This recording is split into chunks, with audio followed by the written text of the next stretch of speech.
Charlie Award, it's when people do amazing things for conservation. It means that you help the environment and you get an award. The Charlie Awards is an award that you get from keeping the world clean and animals safe. I do not know. It sounds like a good reward, though.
It's where someone tries to protect something like the oceans or the animals or preserve something.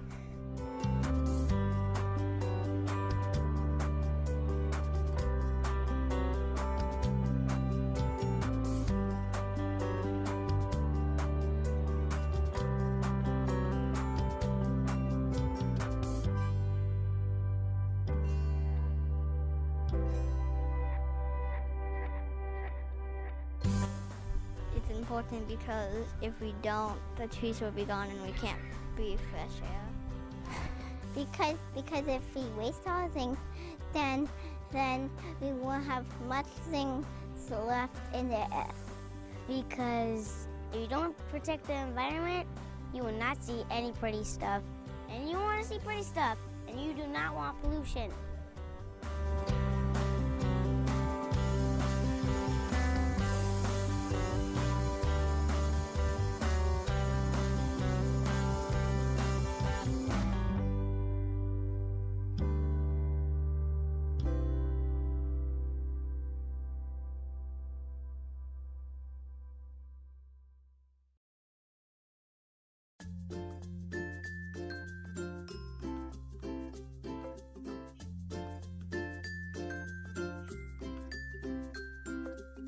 What got me interested in conservation is growing up in natural Florida, and I've been a surfer since 1968 and fishing since before then, and so I was out in it a lot.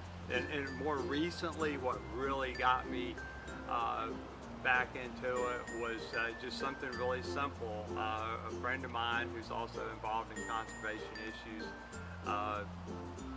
called me up and asked if I would give a talk, and that sort of got me back into the local loop, so to speak, and sort of one thing led to another and my involvement sort of snowballed. There is a coexistence that has to go on.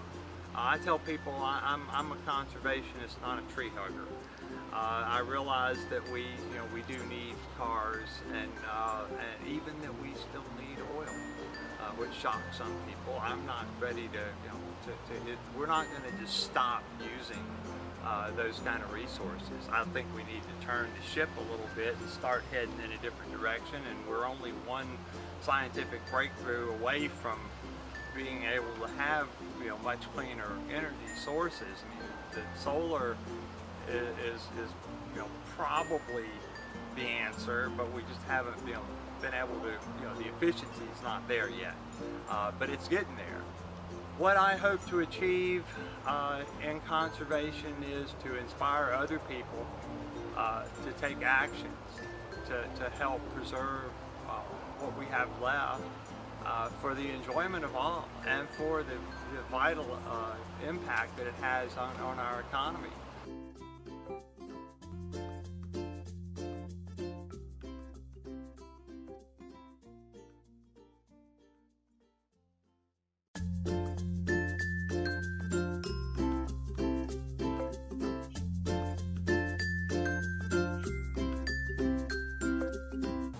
I first got interested in conservation really when I was quite young. I was a surfer in Long Island, New York. Back in those days we had a lot of water pollution issues, and so literally it was a personal thing. You'd be in the ocean, you know, with litter on the beaches, debris washing up from offshore dumping, and so I became aware of conservation and ocean conservation in particular at a very young age, probably when I was 10 or 12, and it was a personal experience. I remember Charlie, even though just the few brief times I met him, as being passionate, smart. You know, he's one of those guys that you'd see out all the time. He was a committed conservationist, committed photographer. But what I remember most is those images that he could take, especially some of the bird images. He could take what he saw through a lens and translate the beauty of nature, which is really a gift. And so those photos are lasting parts of his legacy that live, you know, beyond his life and can really impress people years and years afterwards. So the power of photography and visual images is really strong in conservation. You have Ansel Adams as one of the greats, but Charlie could take an incredibly good photograph, and I remember him through those images. The most important issue in conservation today isn't a single issue, it's multiple issues. And so if you think about the core value proposition for having conservation, probably the most important issue is making sure that the public understands the value of conservation in their lives.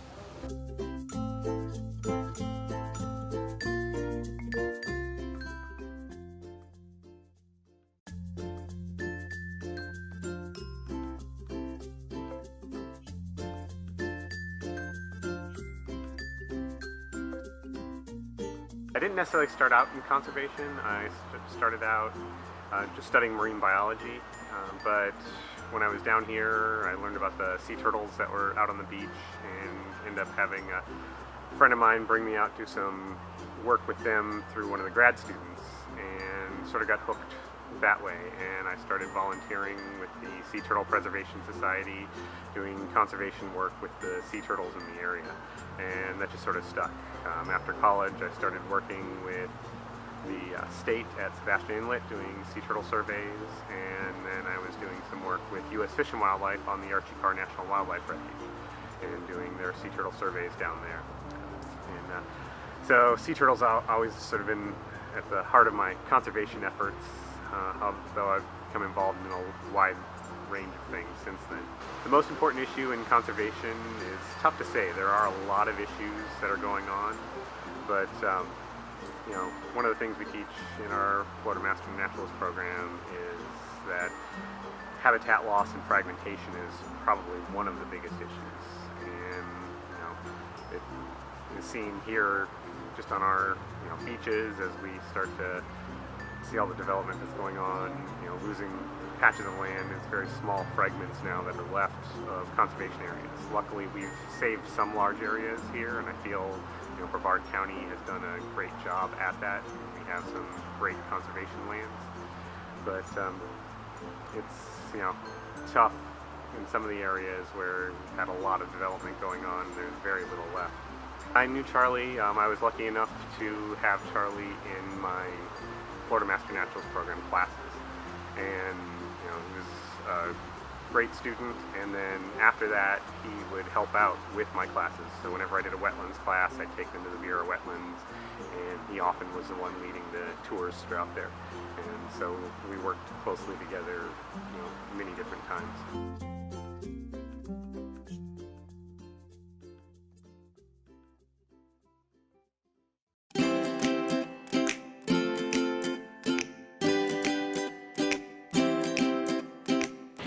What got me interested in conservation was actually the people that I worked with, the passionate people at Busch Gardens.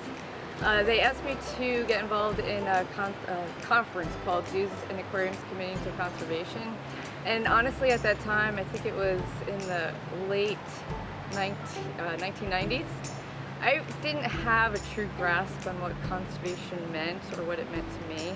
But because of these people and how passionate they were about what they were working with, I decided to get on board, and that is really when I started meeting people that I really respected and wanted to get involved in the things that they were involved with, and that's really when it kind of took hold with me. I have so much enjoyed mentoring people and teaching them how we go about translocations or captive husbandry of beach mice, or like what I've learned in the field and how to network with partners and how to work with partners. And so that's really what I feel like my role is now, is teaching the up-and-comer conservationists how to how to work in this field and how to be the best conservationist that you can. I certainly don't have to teach passion to these people. They come in with that. We are so fortunate at the zoo to have such a good team of passionate people. So I really feel like my role right now is coaching and mentoring and just showing them the ropes, because the passion is there. We really have to work hard towards protecting our environment, and it affects you, whether you realize it or not. It affects every single one of us. So let's all just be a team, get together, and do something about it.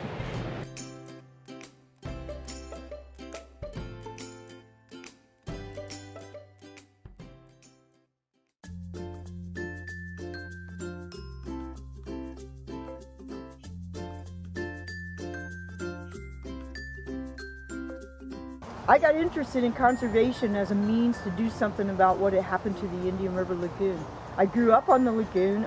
I can remember when its waters were crystal clear, when there were lots of fish, lots of horseshoe crabs, fiddler crabs on the shoreline. I left for a while. I ran a commercial fishing boat, and when I came back, I couldn't believe how horrible the condition of the lagoon was. So even though I was a commercial fisherman and not really a conservationist, to me, conservation seemed like the best route to try and do something to fix the Indian River Lagoon. The most important thing that is facing us as a community, conservation-wise, is the degradation of Florida's waterways. Our springs, our lakes, our rivers, especially our Indian River Lagoon. These things are so important to tourism, which is the #1 job employer in the state. Tourism employs more people than any other job classification in the state. It provides 25% of the state's tax collections. So when you just purely look at it from an economic aspect, fixing our state's waterways is critical to the success of our state's economy. But it's also important to our own quality of life. Who wants to go kayaking and look at dead manatees? My goal for conservation is to achieve a balance. There has to be a balance between making money and quality of life and making sure that we leave something behind for the people that come behind us. And so, if you ask me what is my goal, that's it, a balance.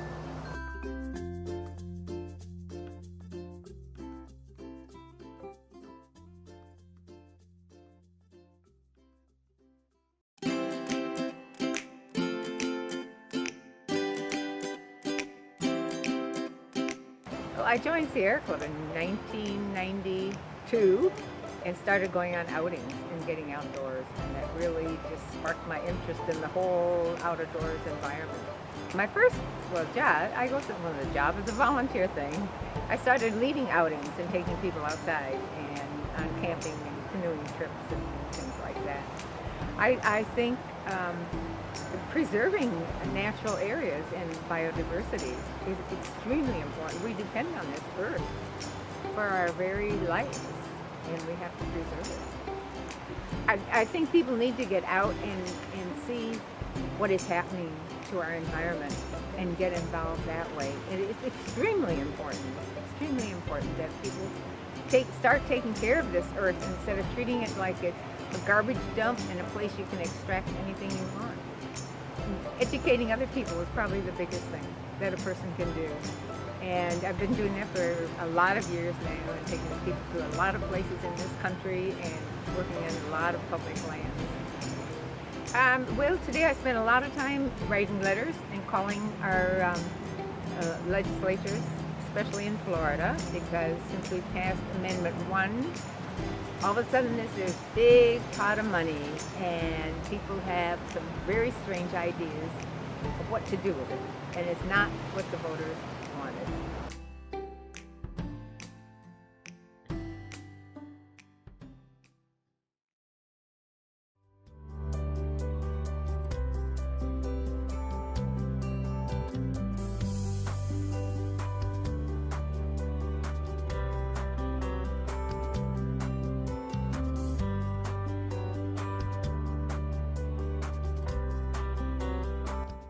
Thank you, Mr. Mike Daniel. Thank you, Dr. Dwayne DeFries. Thank you, Mr. Brandon Smith. Thank you, Miss Michelle Smurl. Thank you, Miss Lily Thompson. Thank you, Miss Suzanne Valencia.